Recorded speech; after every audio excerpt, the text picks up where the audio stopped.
Okay.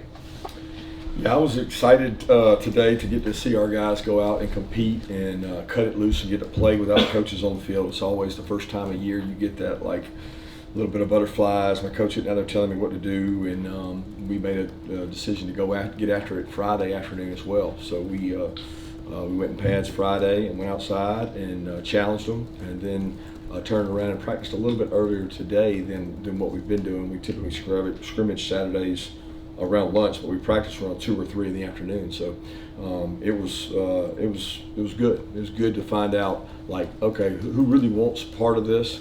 Who really wants to go out here and compete and get better? So that part, I think we got to identify maybe some guys that are ready to play versus some guys that want no part of it because they can't sustain and keep their level of focus up during the scrimmage. So I was glad that we got the conditions we got. We have an extremely long way to go as a football team. I think so many people make an assumption off of last year's team and their accomplishments that this team, number one, I asked them after the scrimmage and after we ran, what have you done to deserve anything you've gotten? And they've done nothing. I mean, they've done nothing. And we got to find get the right guys in the right spot. Find the guys that can really tough it out and compete.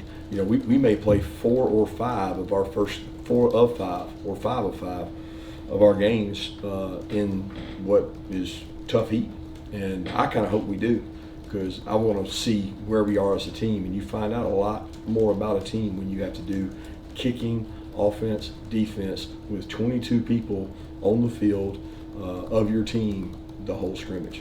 And I got to see a little bit of that, guys that pushed through and guys that just couldn't. I mean, they just physically could not push through, and they're not ready to contribute yet. But with that, I think we'll open it up. I mean, I know you guys are going to ask about the quarterback position, but I can't tell you anything until I watch the tape. I can tell you that I would like to see all 3 of them play better, but the people around them have to play better. So when you evaluate a quarterback and you say, well, he threw an interception. Well, if he hit a guy in the hands and it bounced through his hands and got intercepted, you know, obviously we judge that. You know, if there's 7 drops during the scrimmage because of wet hands and heat, then you evaluate that. But I don't think any of those quarterbacks would tell you they played their best game, and I think we need each one of them to get better to get where we want to go. And a lot of that has got to do with, you know, cutting down some of the offense, deciding what we want to use, and really focusing in on that. That wasn't today's goal. Today's goal was to find out who's got some toughness and who can push through. If you have a question, raise your hand. I was going to ask for if it was intense heat, you know, how they held up on that, and I think in particular the, you know, 1 O line versus 1 D line. What kind of, did you get any feelings off of that? It's the same typical thing, Chip. I mean, the 1 O line didn't start real well. I mean, went 3 and out, and then maybe 4 or 5 and out, but then I don't know for sure, but I feel like the one offense kind of won the 3rd down challenge. The red area was kind of a toss-up, 2-minute. The offense won. I mean, it's like back and forth. So I could say all these good things the offense did on the O-line and all the bad things the defense line did, and then it flips back and forth. I'm looking for a little more consistency. I certainly think that we have a very talented first group of O-line and maybe a couple backups. I feel like we got 7 or 8 guys that can play winning football that I don't know that we got their best effort. Like if you just said, I'm going to grade our line on their practices so far, and then I'm going to grade them on this practice, I would have argued the practices up to this point have been a little better and a little more dominant than they maybe were today, at least in the run game, maybe not in the pass game. But I'm pleased with the leadership of both those groups. I'm not pleased with like where we are.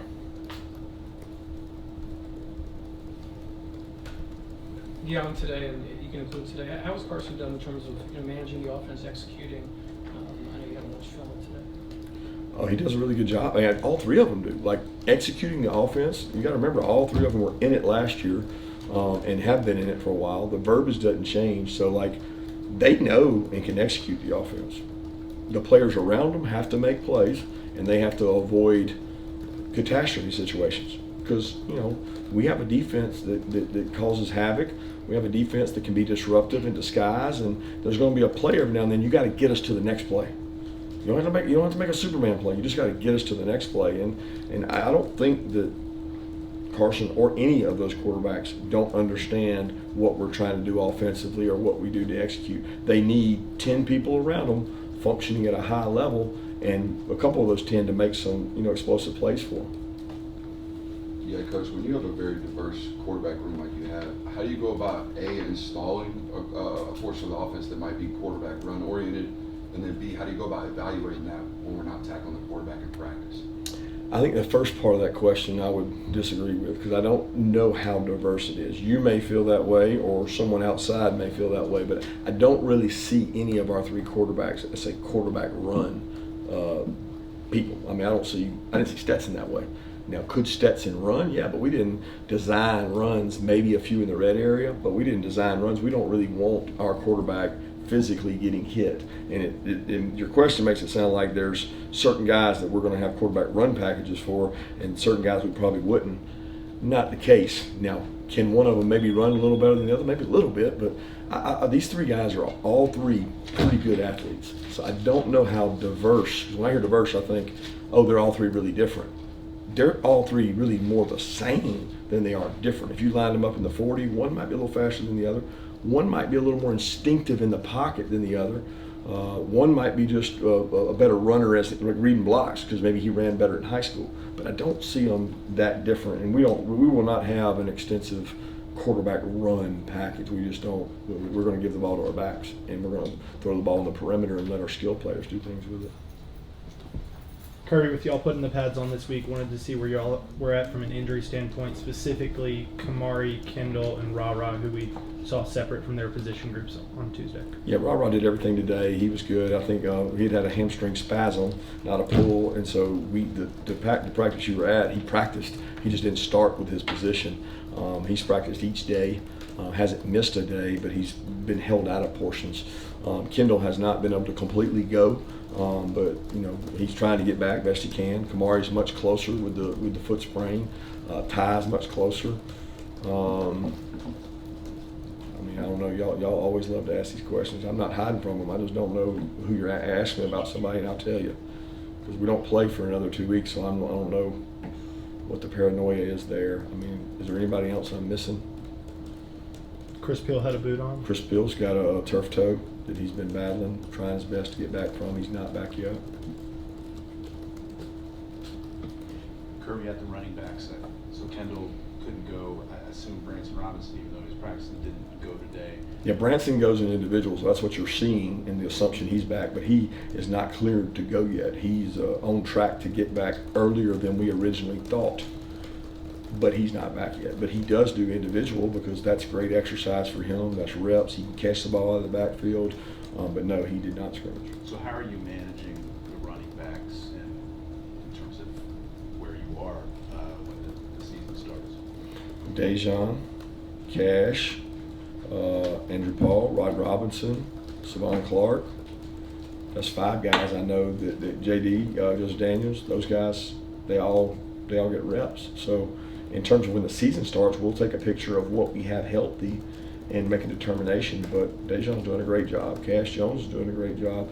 I think Andrew Paul is still trying to get his confidence back. I don't think he was 100% today. I think that was a big psychological hurdle for him to go out there and get tackled live and be able to do that. Rod had a real nice run and some good pickups lately. I certainly think, before the season's over, I don't know when, Branson's going to be fine. Kendall is hopefully going to be fine. So, I mean, we've got the backs we got, and there's ways to be creative around your running backs and use the skill players you have. Kirby, how did you feel the cornerbacks held up today, especially not having Kamari out there? I don't know. I don't know that I can honestly say. I mean, it was. There were some big plays hit. We gave up some plays, but we didn't. People didn't get behind us. There was a couple plays that were behind us that were overthrows that I thought maybe we should have hit. We did hit a couple big plays, but those weren't necessarily on the corners. I mean, our corners don't play man every down. They have downs where they're in the flat, and you might get behind a safety. So just because there's a bomb hit, it doesn't always go to a corner. It could go to a safety. It could go to the protection and the rush. But I think we had 4 guys, get to play.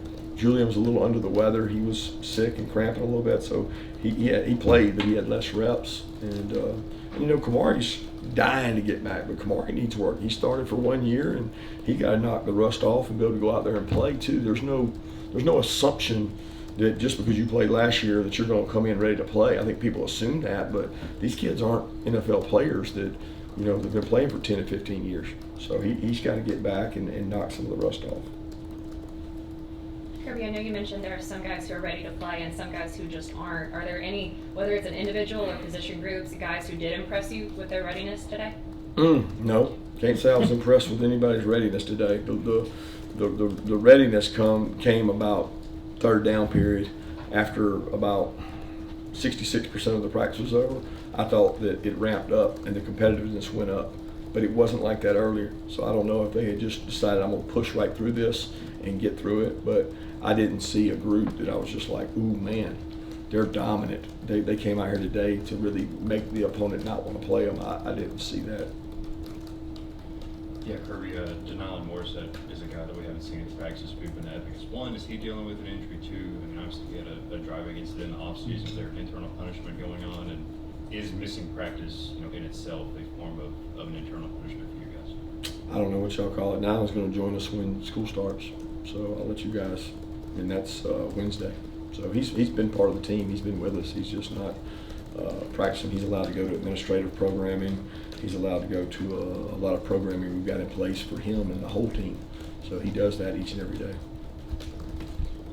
Kirby, can you comment on the defensive line? I know that was an area that you talked about at the start of fall. Yeah, we got some really tough, hard workers in there.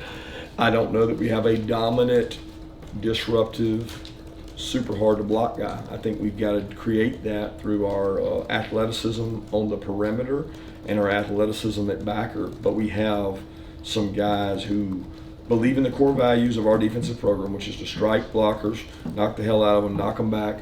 I think Jordan Hall is coming along. I mean, he had a tough day today. He's got to grow up and be able to help us and play and be disruptive. But we have very good experience there, and we have very good toughness there when you count Nas, Zelo, Warren, and Jonathan Jefferson. Those guys have really pushed hard and give us 4 quality SEC players in there to help us. Kirby, what have you seen at safety beyond, your presumed starters in terms of Joenel and some of the other guys? How are they developing the next level guys? Joenel's working at Star. Did you say safety? Yeah, he's a star. Yeah, he's been working at Star most of the time and haven't tried to cross-train him with him being a freshman right now. Obviously, Bullard, David Daniel, Malachi, and Dan a little bit. Dan's been still injured. He had a little bit of a hamstring pull there early in camp, like the first day, and he's been battling trying to get back from that. He scrimmaged today, but he couldn't go as much as he'd like to. Tyke's got a little bit of plays there. I think Ja'Cory and Justin Rhett are the guys that are like really battling to get in that rotation and play winning football. And I thought, both of them made some plays today. Ja'Cory made a really nice play, and Justin Rhett made really nice plays. But they both have a long way to go too.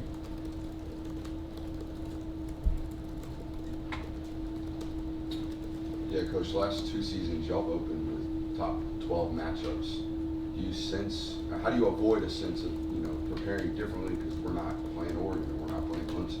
Yeah, I don't sense any difference because we never talk about that. So like whether we play Clemson, Oregon, or the national championship game first, we don't talk about it. We just try to get better to us because we know we have multiple games to play after that. So I know that's a big deal to people that say all season and all that. The kids aren't thinking about that. They're thinking about like, how can I lift today? How do I work out today? How do I scrimmage today? I mean, today was about playing Georgia. You're not going to play too many teams better than Georgia. So like, let's go play Georgia and let's worry about that and not who our opponent is. So does that concern me? No, not really, because I don't worry about who we're playing until 9 days out. How's Raylen Wilson, and did you come out injury-wise okay? Yeah, Raylen had a hyperextended knee, but as of right now, I would reserve judgment until we know for sure. But ligaments are intact, and hopefully he'll be fine. It was a scary play, but he seems to be fine. He walked off the field on his own, and Ron feels good about it. But you never know. You got to do all the due diligence. But coming out of it, I think we had a couple guys get a couple ankles, but I don't know that we had a significant injury other than Raylen's, and I don't know how long it'll be, but we don't think it's ligament damage. How has Smael come along to this point in camp, and has there been any progress as far as him getting back? Yeah, Smael's been great, man. He works really hard every day, and when you're dealing with that kind of injury, it's a very sensitive injury. It's one of those deals that you have to be patient with. We knew that when we found out about it in the spring, the very end of spring. We knew the minute that he had it, it was a long-term deal that he was going to be fighting. He's fighting similar to what Dan Jackson had, and also fighting what Xavier Sorey came in with as a freshman. So luckily we caught it a little bit early, and we were able to start. I mean, the worst thing would have been happen to not catch it and then figure it out in fall camp.